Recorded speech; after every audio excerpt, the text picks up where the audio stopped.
नमस्कार दोस्तों, स्वागत है आप सभी का मेरे YouTube channel Mayank study point पर। मैं हूं आपका होस्ट मयंक साव और आज का हमारा video sales and distribution management का है, जिसके अंदर हम लोग जानेंगे सेल्सफोर्स साइज के बारे में। तो चलिए वीडियो में आगे बढ़ते हैं। और वीडियो में आगे बढ़ने से पहले अगर आप सभी ने मेरे चैनल को अभी तक सब्सक्राइब नहीं किया है तो जल्दी से चैनल को कर दिए सब्सक्राइब और प्रेस कर दिए बेल आइकन को भी, ताकि आपको हमारे आने वाले हर वीडियो का नोटिफिकेशन तुरंत मिले और आप उसे मिस ना कर सके। तो बढ़ते हैं आज के मेरे टॉपिक की तरफ। तो चलिए आज कुछ नया सीख लेते हैं।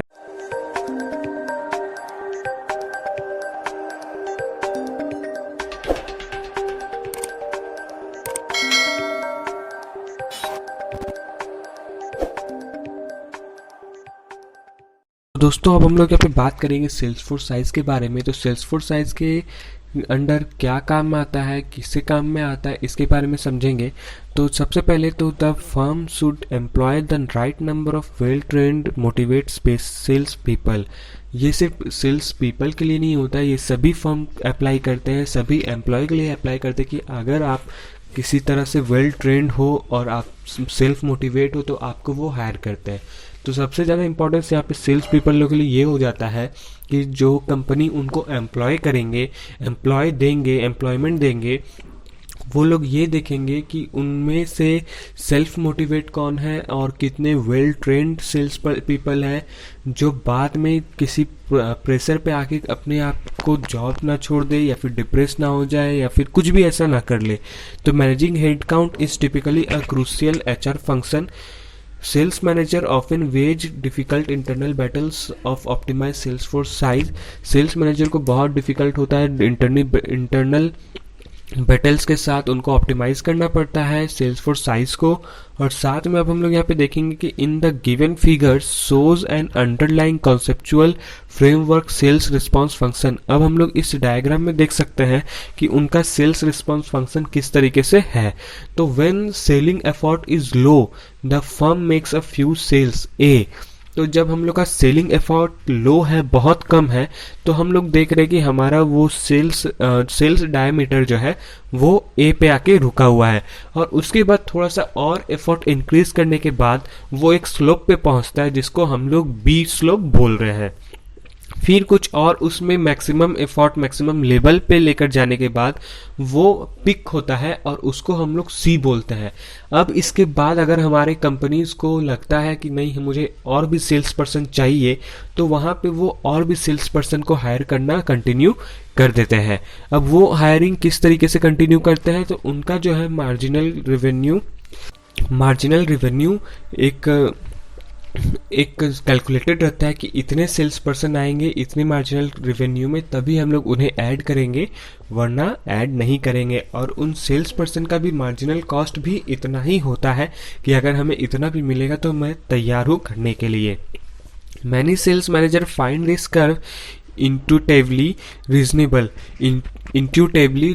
यहाँ पे क्या होता है कि बहुत सारे सेल्स मैनेजर को पहले से इनके कर्व के बारे में इन्हें पता चल जाता है कि हम लोग का कर्व कहाँ पे फ्लो होने वाला है, कहाँ डाउन होने वाला है, कहाँ राइज होने वाला है। और साथ में कुछ ऐसे भी सेल्स फोर्स पोजीशंस होते हैं जहाँ पे उनके कर्व को समझना मुश्किल हो जाता है या फिर नहीं मालूम चलता कि वो कब और कहाँ पे राइज होगा या फिर कब वहाँ पे डाउन हो जाएगा। ठीक है, अब इसके बारे में आप समझ गए। अब हम लोग जानते हैं कि फैक्टर्स क्या होते हैं इसके अफेक्टिंग सेल्स फोर्स साइज के।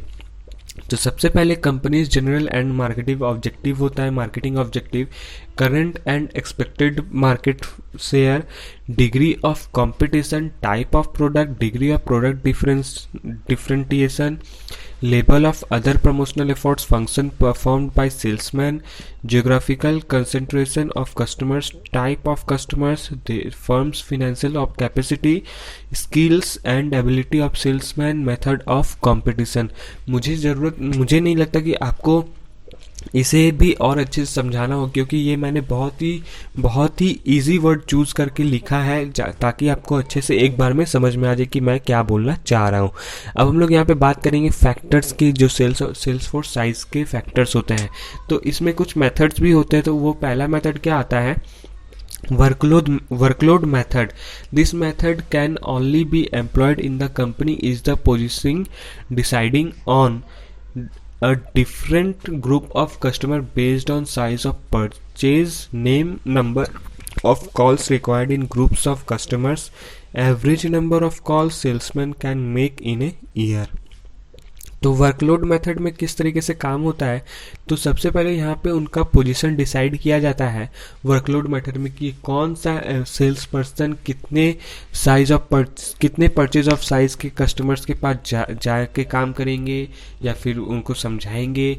फिर उनको रिक्वायर होता है कि कितने ग्रुप ऑफ कॉल्स कस्टमर के उनको आने वाले हैं या फिर उनको करना है। फिर एक और सेल्समैन को ऐड किया जाता है जो साल में एक बार, एवरेज में एक बार कॉल करता हो अपने कस्टमर को। फिर आता है it includes the following steps. Classification of customers are classified into groups on their average consumption.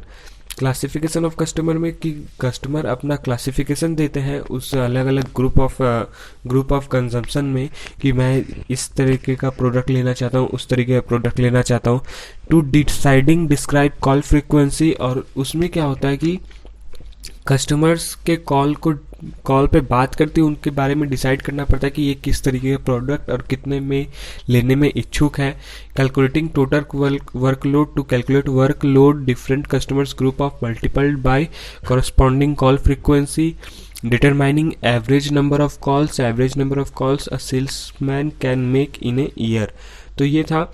एक और है determining sales force size, no number of salesmen, it determined by dividing the total workload calls by average number of call a salesman make in a year।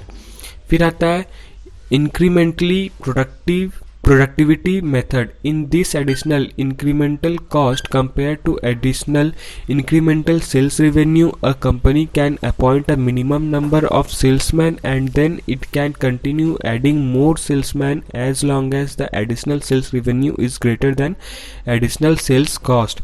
तो यहाँ पे ये बताया गया है कि एडिशनल वहाँ पे जो सेल्स पर्सन है उनके कंपनी में, और साथ में वो कंटिन्यू हायरिंग करते हैं कि दूसरे और भी जो सेल्समैन है वो उनके कंपनी के साथ जुड़े, और तब तक वो हायर करते रहते हैं जब तक कि उनका जो मार्जिनल कॉस्ट उनके साथ दिख रहा है और उनसे कम है। और जहाँ उनका मार्जिनल कॉस्ट अब ख़त्म होने वाला होता है, लिमिट क्रॉस होने वाला होता है, तो वहाँ पे वो हायरिंग बंद कर देते हैं। फिर आता है एक्सपर्ट ओपिनियन मेथड कि आपको एक्सपर्ट के थ्रू आपका ओपिनियन दिया जाएगा, आपके जो काम करने के तरीके हैं, मार्केटिंग कंसल्टेंट, मार्केटिंग मैनेजर से, सीनियर मार्केटिंग मैनेजर से, इन सब से आपको कंसल्ट करने का मौका मिलता है। कस्टमर भी बात करते हैं इससे। फिर आता है affordable method. Here the number of salesmen depends on the company's financial capacities. Therefore, a company sounds with financial capacity appoints more salesmen and vice versa. Firm's actual need is not takes in account the fact is company's financial position depends on sales and depends on selling efforts। फिर इनका affordable method ये होता है कि जो भी financial capacities है company के उस पर डिपेंड होता है सेल्समैन का काम, और उनके कैपेसिटी के थ्रू वो सारे अपॉइंट करते हैं कि किस तरीके से उन्हें काम करना है, किस तरीके से अपने एक प्रोडक्ट को बेचना है या फिर दूसरे सेल्स तक पहुंचाना है, दूसरे सेल्स पर्सन तक पहुंचाना है। फिर आता है arbitrary. A sales force size is arbitrary and randomly. A sales manager does not relate sales effort to any other aspect. His sales determine any number of salesmen, and that seems to be appropriate according to his view, his experience, assumption and calculation। arbitrary का मतलब होता है कि जो भी sales force size हो रहा है रैंडमली, जो भी arbitrary किया जा रहा है, काम किया जा रहा है, उससे किसी तरीके सेल्स मैनेजर का रिलेट नहीं होता है, उसमें कोई भी वो एफर्ट नहीं लगा रहे होते हैं। और साथ में दूसरे नंबर ऑफ सेल्समैन जो होते हैं वो ये देखते हैं उनके व्यूज़ से, उनके अकॉर्डिंग टू व्यूज़, उनके एक्सपीरियंस से कि उनको कितना मतलब प्रॉफिट होने वाला है, कितने कस्टमर्स उनके साथ जुड़ने वाले, कितने कस्टमर्स उनके साथ टूटने वाले हैं, उनका एजम्पशन, उनका कैलकुलेशन के साथ किया जाता है सेल्स फोर्स साइज को मैनेज। दोस्तों आज के लिए बस इतना ही। उम्मीद करता हूँ कि आप सभी को मेरा वीडियो पसंद आया होगा। तो जाते थे वीडियो को लाइक करें, और अगर आप चैनल पर न्यू हैं तो चैनल को सब्सक्राइब करें और प्रेस करें बेल आइकन को भी, ताकि आपको हमारे आने वाले हर वीडियो का नोटिफिकेशन तुरंत मिले और आप उसे मिस ना कर सके। तो मिलते हैं हमारे अगले वीडियो पे, तब तक के लिए जुड़े रहें माइंड स्टडी पॉइंट के साथ। वीडियो को पूरा देख लिया, आपका बहुत बहुत शुक्रिया।